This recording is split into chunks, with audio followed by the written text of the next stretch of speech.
আমার স্বামী নির্দোষ, আপনারা আমি তার মুক্তি চাই, আপনারা তার সহযোগিতা করেন, যেমনি পারবেন তারে এটার থেকে মুক্তি করেন ভাই। চলতি বছরের 19 জানুয়ারি আজ থেকে 5.5 মাস, প্রায় 6 মাস আগে কমলনগর উপজেলায় চাঞ্চল্যকর একটি হত্যাকাণ্ড ঘটেছে এবং নুরুল আলম নুরু নামে এক ব্যক্তির লাশ উদ্ধার করেছে পুলিশ।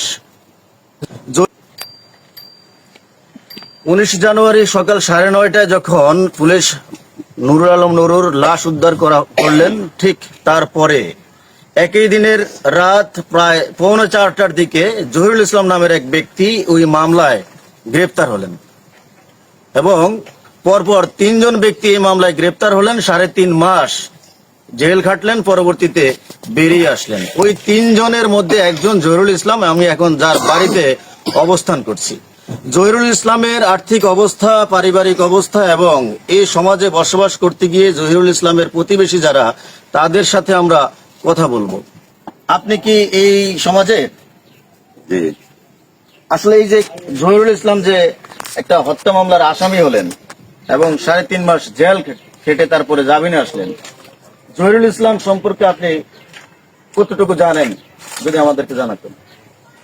জহিরুল ইসলাম আমাদের এই এলাকায় আইসে দূরি, খুব একটা ভালো ছেলে হিসেবে দেখি। এখন খুব কর্ম করে, সে মজুরি করে, আমাদের কাজকর্ম করে, আমাদের কর্ম করতেছে সে, এবং কাজ করে যে খুব কাজের লোক, ভালো লোক ছেলে।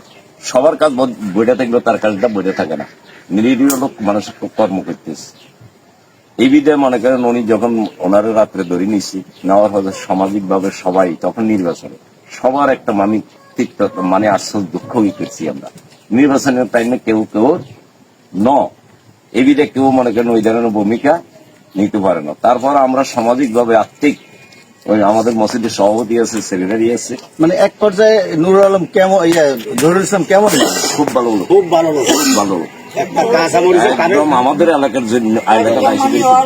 আমরা আরেকজন মসজিদ সভাপতি একটু যদি বলতেন যে আসলে আর্থিক সহযোগিতা এই মামলাটা ধানে টানতে গিয়ে জহিরুল ইসলামের বর্তমান পরিস্থিতি এবং আপনারা সমাজবাসী হিসেবে তার জন্য কি করেছেন বা করতে পারছেন? আসসালামু আলাইকুম। জহির, আমাদের পাশে একটা মসজিদ আছে, আমি ওই সমাজের দায়িত্বে আছি। জহিরুল ইসলাম খুব ভালো নিরীহ মানুষ, বদিল্লা দিয়ে দিন এনে দিন খায়। তো আমি রাত্রে জানলাম জহিরুল ইসলামকে মাতাব্বরার একটা লাশ পাওয়া গেছে, ওইটা নিয়ে সন্দেহ করি জহিরুল ইসলামকে ধরে নিয়েছি। ওই রাত্রে আবার আমার এক ব্যয় আছে, খবর ব্যয় আইসি, ব্যয় আবার জহিরুল ইসলামের নিয়ে গেছে, আর রাত্রে আবার আমার কাছে গেছে আর ব্যয় করলি যে এইভাবে আমরা তো সমাজবাসী, আপনারা জানেন জহির তো নির্দোষ, এখন এইভাবে ধরে লেগেছে এখানে আর করার কি আছে। তারপরে আমরা থানা পর্যন্ত গেছি, ওই চাই কিছু করা যায়নি, সেখানে যাই না, সেখানে পরিস্থিতি খুব খারাপ। এখন আমরা চলে যাইছি। জহির দাদা 3.5 মাস জেল খাটছে, জহিরের পরিবার খুব কষ্ট আসলে বাড়িতে। আমি নিজে আমার সমাজবাসীকে লইয়ে মসজিদে আমরা রোজাত জহিরের লাই কিছু চাঁদা কালেকশন করছি। ওর পরিবারটা খুব কষ্ট পাইতেছে, মা ভাই কান্দা করতেছে, পোলা ভাই ভাতে পানি কষ্ট পায়। আমি মসজিদের তখন সমাজবাসীর তখন কিছু চাঁদা করে দিছি, আর ওনার সংসারটা মোটামুটি চলছে। পরে আমরা 3.5 মাস পরে দেখা যায় কোনোভাবে যাবিনি আইসি। তবে একদম নির্দোষ, নিরীহ মানুষ, কারোর কাঁচা মানুষ কোনোদিন ধরো না, আর আমরা শুনিও না। আমরা আছি যে 7 বছর দাঙ্গার শিকার হয়ে বিগত 7 বছর এই সমাজে বসবাস করছেন। এই সমাজের অনেক লোকজন এখানে আসছেন, আজকে জহিরের ব্যাপারে কথা বলছেন। আমরা আরেকজন ভাইয়ের সাথে কথা বলবো যে জহির আসলে এই মামলাটায় কেন পড়লেন এবং জহিরের দোষ কি? আপনাদের দৃষ্টিতে জহির কেমন মানুষ? জহির খুব ভালো লোক। জহির এবং কোন এই ধরনের আজকে এতটা বছর এগুলো আছে ট্যাগ হইতে কারের একটা কাঁচা মরিচ দুচ্ছান বলি, এবং কারোর লগে সেই খারাপ ভাষা কথা বলছে, উচ্চ মেজাজে কথা বলছে, এই ধরনের কোনো কথা কেউ বলতে পারতো না, এই সমাজের লোকে, 200 সমাজের লোকে। সেই খুব ভালো লোক। এর সাথে জড়িত এবার আমার মনে বিশ্বাস নেই। এই যে আমার ছেলে, তার মতো ছেলে একটা আমার 6 নম্বর ওয়ার্ডেই নেই। তারপর আমি গেছি, যাওয়ার পর ভাই সংসারে কষ্ট করতে আছে, আমি বর্তলে নিজে আঁড়ি সব দোকানদারের কাছে গেছি, ভাই জৈত্য জেলে গেছে কি করা, বলো ভাই আমরা আপনি উড়ান, আমরা কিছু সহযোগিতা করবো। আমরা 4-5 হাজার টাকা উড়াই তাদের বাড়ি দিছি, কাজ কাম করে মানুষের সাথে খাই কেনা 6-7 বছর আইসি। কোনোদিন কারোর সাথে হালা বাঞ্চুত ঐশান বুড়ি কোনো ব্যক্তির প্রমাণ দিলে আমার নিজের কানে আমি কাটে দেবো। এই জানার ছেলে, অসহায় ছেলেটারে যদি থানা প্রশাসন যারা আছে, তারা প্রকৃত দোষী যারা, তাদেরকে নেক, আমাদের কোনো আফসোস নাই। এর জন্য আমাদের সবার মনের মধ্যে দুঃখ আছে এই ছেলেটার জন্য।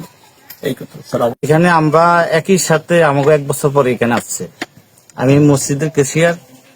তো উনি আমরা দেখতেছি চলাফেরায় খুব ভালো লোক, তার ভিতরে আমরা এরকম কিছু দেখি না যে তার ভিতরে কোনো দোষ টিউটি আছে। সে দিন মজুরি করে এখানে খায়, দিন মজুরি করে কামাই রুজি করে খায়, চলাফেরা করতেছে। আর এখানে যেটা আমরা বুঝতেছি, এই তার ভিতরে দোষের আমি কিছু দেখি না, কিন্তু তার ধরে নেওয়ার পরে তাদের এই ফ্যামিলি খুব কষ্টে ছিল। আমরা আমাদের সভাপতি সহ, আমি কেশিয়ার সহ, আরো সমাজের লোক সহ এই কান্দাকাটি দেখে আমরা কিছু কালেকশন দিয়ে দিছি। তারপরে তারা কি চলাফেরা করছে, কিন্তু আমাদের জন্য কিন্তু রমজান গেছে, তাদের জন্য মনে হয় রমজান যায় না। এটা আমরা দেখতেছি, তাদের এমন একটা কান্না হায়ঙ্কার ছিল। তো উনি যদি খারাপ দেখতাম, তাহলে আমাদের সমাজে এতটুকু করতাম না। আমরা সমাজে এমনি ভালো খারাপ লোক চায় না, সমাজে ভালো লোকই চায়। তো ভালো লোক দিকেই আমরা আমাদের সমাজে এতটুকু তাদেরকে সহযোগিতা করছে। তাই এখন সে ওই দোষী লোক যে বাইরে থাকে এটা বাস্তব, নির্দোষী লোক বেশি ফেসে পড়ে। এখন আমার মনে হয়, আমার মন থেকে বলি, সেই কাজে সংযুক্ত ছিল না। আসসালামু আলাইকুম। হৃদয় বিদারক এবং অনেক হতভাগার গল্প শুনেছি, কিন্তু আজকের যে গল্পটা, এই গল্পটা অনেক বেদনা বিদুর। আমরা এই অসহায় এবং নিরীহ এই জহিরের সাথে এখন কথা বলবো, যিনি নুরু হত্যায় ইতিমধ্যে 3.5 মাস জেলের ঘানি টেনেছেন। তিনি দাবি করছেন নিরপরাধ। কিভাবে তিনি নিরপরাধ, আমরা তার সাথে একটু কথা বলতে চাই। আচ্ছা জহির ভাই, আপনি কি নুরুকে চিনতেন? জি না। তো নুরু হত্যা মামলাটার আসামি কিভাবে হলেন, যদি একটু বলেন। আসামি আমার বাইজিরে দিচ্ছে, দেখতাম ফোন আছে, ফোন আছে আর বাইজিরে দিচ্ছে, কিনলে দিচ্ছে, কি আসে বিষয় আমরা জানি না। না জানা রায় উঠতেছি, কিনলে নিছে, সকাল হইলে যাবো। তারা মনে হয় মিনিট 10 গেছে, আর এবার আর গছ সাইডকে গিরাও করে গেলেছে, গিরাও করে এবার আর বলেছে আর আরো ধরে হ্যান্ডকাপ লাগা হয়েছে, লাগালে চলো, কই কোথায় যাবো, কথা নাই, কই কি জানো, কথা নাই। গেলে স্যার তোমার কিছু কথা জিজ্ঞেস করবো। তো গেছি, যাইবার পরে আঙ্গার গায়ে উঠেছি, গায়ে উঠে এবার আঙ্গার জিজ্ঞা, আমরা নুরুরে মারছি, কোন নুরু আমরা চিনি না। তখন তোমরা গুল্লু রেখছো কোনাই, কই আমরা জানি না।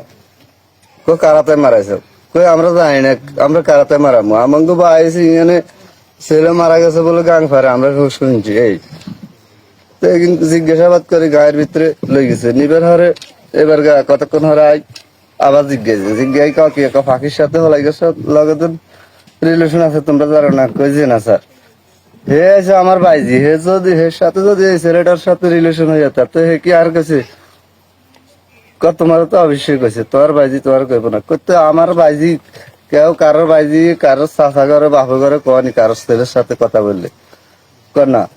কিন্তু না হইলে আমরা এটার ব্যাপারে কি জানি, ফাঁকি জানে, তো ফাঁকি কি জানে না জানে এটা আমরা কেমনে করবো? তো এগুলো আর আঙারে নিয়ে গেছে, নিয়ে যাবে। আর সকালে দরগা শামীম সাহেব বললো, আপনাকে মোবাইলে কোনো কিছু হয় না, আপনাকে কোনো সমস্যা নাই, 2 দিন পরে আপনাকে জামিন হয়ে যাব, জামিন হয়ে গেলে আপনারা আঙুল সাক্ষাৎ করিয়েন থানায়, এটারে কেমনি কি করা যায়। তো গেছি, যাইবার পরে 5-7-10 দিন গেছে, আর এবার আঙ্গারা আবার রিমান্ড টাইমসে দিন গেল। আর আঙ্গারা জিজ্ঞেসে আমরা জানি না কিছু বলি। সেই টাইমে আবারই কইছে যে আপনাদের আমরা আবার থানায় জেলে বুঝাই দিয়ে আইছি, আমরা 2-4 দিন পরে যাবি না হাইবেন, যাবি না হাইলে বাড়িতে আসবেন, আই আমরা আলাপ করি। এই কথা হারা দিছে, দিবের হারা 3.5 মাস আমি জেল কাটছি।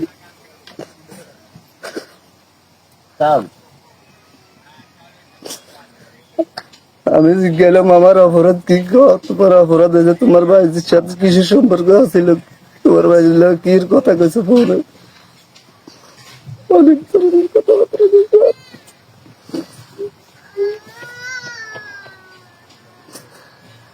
আমি এর ব্যাপারে কিছু জানি না স্যার।